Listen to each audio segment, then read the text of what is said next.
Muy buenos días, queridos hermanos.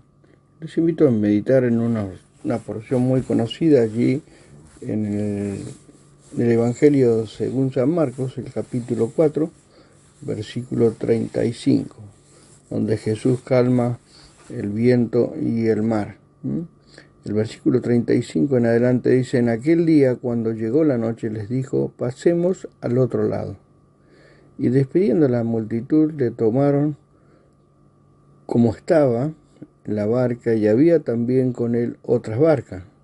Pero se levantó una gran tempestad de viento y echaba las olas en la barca, de tal manera que ya se anegaba. Y él estaba en la popa, durmiendo sobre un cabezal, y le despertaron y le dijeron: Maestro, ¿no tienes cuidado que perecemos? Y levantándose reprendió al viento y dijo al mar: Calla, enmudece. Y cesó el viento y se hizo grande bonanza. Y le dijo: ¿por qué estáis así amedrentados? ¿Cómo? ¿No tenéis fe? Entonces temieron con gran temor y se decían el uno al otro: ¿quién es este que aun los vientos y el mar le obedecen? Un proverbio reza así, dice: una necesidad imperiosa es una oportunidad para Dios. Debemos tomar conciencia de esta verdad en circunstancias benignas y también en las circunstancias adversas, en salud y enfermedad, con el mar en reposo o convulsionado. Jesucristo es el mismo ayer y hoy y por los siglos, allí en Hebreos 13:8. Y vemos en primer lugar el propósito de la fe. Dice el versículo 35: pasemos al otro lado. No dice pasen, sino pasemos. Nos asegura su compañía. Se necesita confiar en el Señor en todas circunstancias. Siempre hay un puente que cruzar, un mar que navegar, estudiar, trabajar, construir, formar un hogar, educar hijos, disfrutar de los nietos, etc. Siempre hay algo delante nuestro que nos compromete a pasar al otro lado. ¿Cómo saber si el otro lado está dentro de los planes de Dios? ¿Cómo saber si el otro lado armoniza con nuestros sentimientos y aptitudes? Dios no te dará un trabajo si no tienes, no nos dará un trabajo si no tenemos la capacidad de hacerlo. Dios no nos dará una esposa que no te guste, que no sea para ti una ayuda idónea. Tenemos un consejo: no debemos apresurarnos a descartar, porque no sabemos cómo las capacidades pueden manifestarse a los sentimientos que se pueden despertar para hacer una tarea o formar un hogar. Circunstancias apropiadas. Es necesario distinguir cuál es el tiempo apropiado.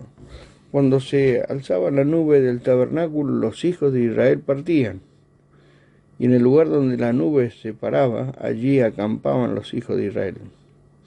Al mandato de Jehová, de los hijos de Israel partían, y al mandato de Jehová acampaban. Todos los días que la nube estaba sobre el tabernáculo permanecían acampados.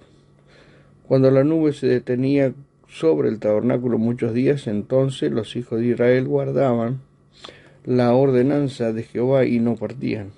Y cuando la nube estaba sobre el tabernáculo pocos días, al mandato de Jehová acampaban, y al mandato de Jehová partían. Y cuando la nube se detenía delante de la tarde hasta la mañana, o cuando a la mañana la nube se levantaba, ellos partían. O si habían estado un día y a la noche la nube se levantaba, entonces partían. O si 2 días, o un mes, o un año. Mientras la nube se detenía sobre el tabernáculo, permaneciendo sobre él, los hijos de Israel seguían acampados. Y no se movían, más cuando ella se alzaba, ellos partían. Lo tenemos allí en Números, capítulo 9, versículos 17 al 23. Tiempo de acampar y tiempo de marchar. Dios dijo al pueblo que marchara contra las circunstancias desfavorables. El mar las montañas, el ejército. De todo modo, es bueno recordar que todo tiene su tiempo y todo lo que se quiere debajo del cielo tiene su hora. Y lo tenemos allí en el Eclesiastés, capítulo 3, 1 al 8.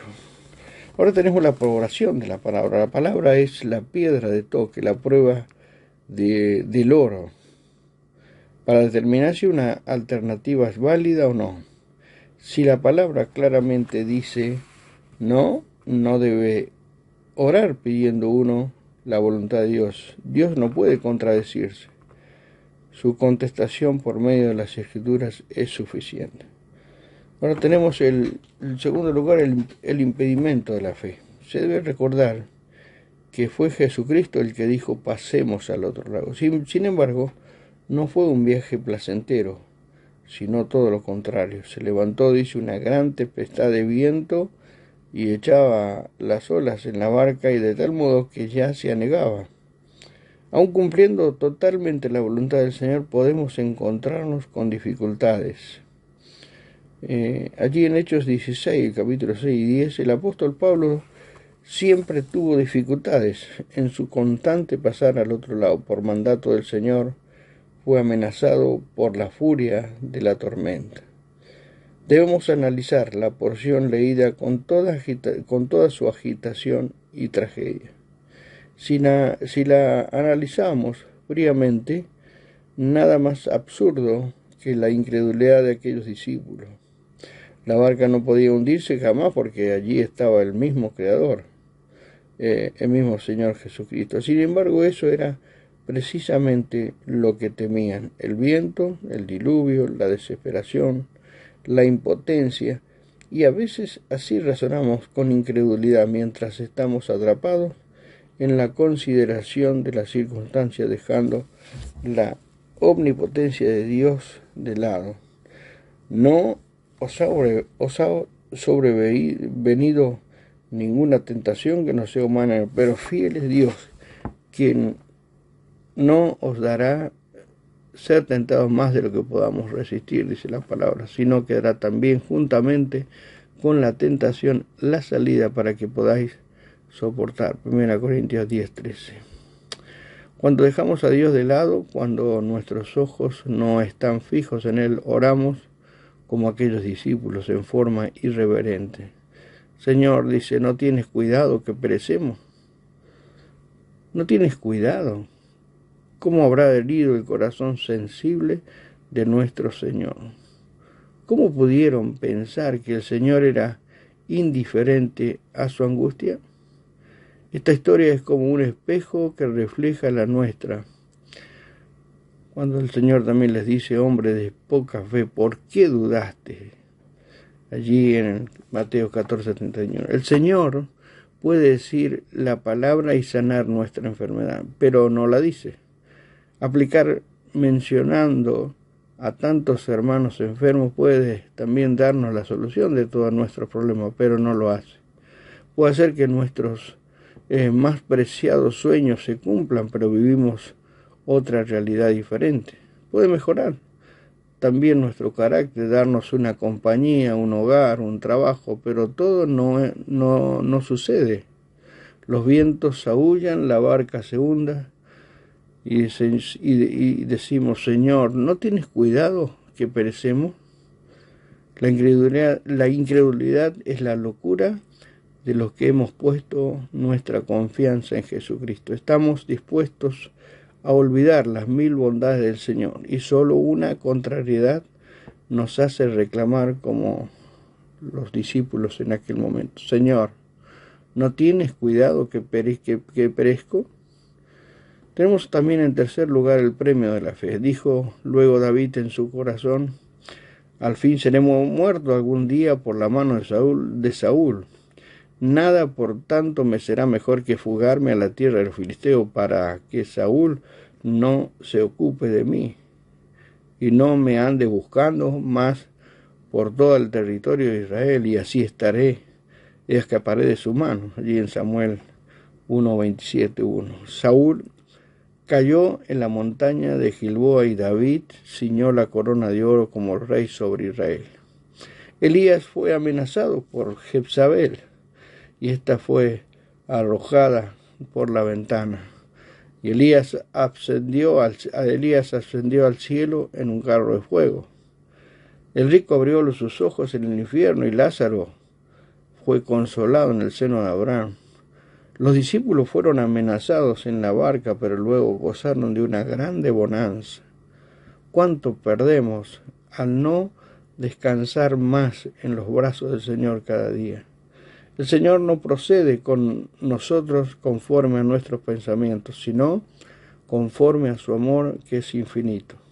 Jamás podremos perecer porque Cristo va en la barca de nuestro corazón. Recurramos a Él frecuentemente, queridos hermanos. Ahora lo necesitamos más que nunca. Disfrutemos su presencia. Ya del otro lado veremos que todo lo que Él permitió fue para bien. Aprendamos la lección. ¿Quién es este que aún el viento y el mar le obedecen? Él es el Dios de lo imposible. No os ha sobrevenido ninguna tentación que no sea humana, pero fiel es Dios que no os dejará ser tentados más de lo que podamos resistir, sino que hará también juntamente con la tentación la salida, para que podamos soportar. Cuando creó al hombre, también creó a la mujer de su costado y se la trajo para que fuera su compañera, su ayuda idónea. Quiero terminar agregando que el hombre ya ha sido formado por Dios con esta necesidad existencial. No es bueno que el hombre esté solo. El hombre fuerte, con mucha musculatura apto para el trabajo, solo intelectual, sino también físico, necesita el complemento, la dulzura, el consejo oportuno que con seguridad encontrará en una compañera idónea. Aún así, los dos necesitamos de la presencia de Dios en el hogar, en los momentos difíciles, en la pérdida de un ser querido, en la falta de trabajo. No bastan las fuerzas que pueden brindarse el uno al otro. En las aguas convulsionadas se hace necesaria la presencia del Señor en nuestra barca, como también en las situaciones placenteras.